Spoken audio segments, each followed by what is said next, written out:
Hi, I'm Dr. Atul Ganatra, Senior Gynaecologist at the Fortis Hospital Mulund. I'm going to give you a few tips towards a healthy pregnancy.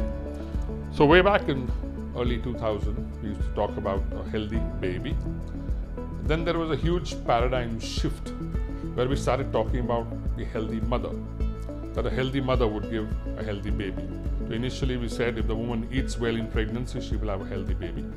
But now, in the late 2000s, we said the mother should be healthy. But today, we talk about the woman being healthy. Only if the woman is healthy, she can become a healthy mother and then give birth to a healthy baby. So it's not about 9 months, it's 12 months. So at least 3 months prior to a woman wanting to get pregnant or she gets pregnant, I think she needs to look after herself to find out if she is healthy. So we do some basic tests on the woman, like her hemoglobin status, her thyroid status, her sugar status, her B12 levels, vitamin B12 levels, her D3 levels.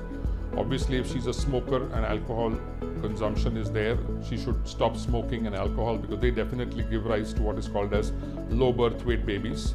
The partner has to be investigated for diabetes because if the partner has diabetes and sugar levels, thyroid levels have to be checked so that if they are healthy. Another very important aspect is diet.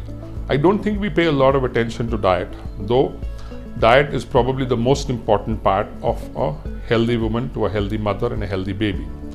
Every pregnant woman needs to consume about 60 grams of protein per day, which is something that just doesn't happen in our country because our predominant population is a vegetarian population.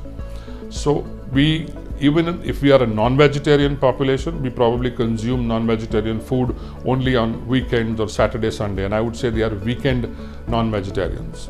And if I ask a woman when she comes to us with a pregnancy, what did you have for breakfast? She would say, I've had idli, dosa, upma or poha.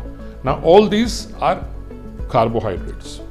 The baby's brain, bone and muscle need protein, and our protein intake should be at least 60 grams.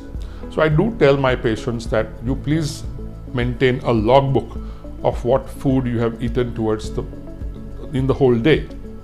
So the vegetarian proteins, the simplest vegetarian proteins would be dahi, that's curd, dal, sprouts, mozzarella cheese because it doesn't contain salt, and maybe cottage cheese or paneer. For those who are non-vegetarians, I think egg and chicken also are very, very healthy. So we must see to it that they consume at least 0.8 grams of protein per kg body weight. So an average woman who's about 65 kgs must consume about 50 grams of protein. So for example, if she has sprouts for breakfast, so she could have a paneer paratha or she could have an egg in any form, an egg white, an omelette, a paneer burji. Between breakfast and lunch, she should have a fruit. Between lunch and dinner, the 5 to 7 period time is the most vulnerable time for most of us, where she should consume some dry food, say 7 to 8 almonds per day, which is soaked in the morning. She could have apricots, she could have any other dry fruit which she likes, and maybe add some desi Indian proteins like rajgira or amaranth. That's very, very rich in protein. And the dinner could be, again, she could have, like something like as a dal preparation, a thick dal, which she could have along with her food. She could have curd in her dal. She could have a palak paneer or a paneer sabzi, or an egg preparation. And the same thing could be replicated in dinner. Another very important meal that a woman can have when she's pregnant is she could have millets. Millets are very, very safe, and you could have lots of vegetables in that millet, and you could have them. And if you Google Amazon, you could see that for about 400 rupees, you get about 5 packets of millets of 500 grams each, and you could make millets out of that, and you could add lots of vegetables to it, which is very, very healthy. At least 2 liters of water is what we also tell them to consume, because that causes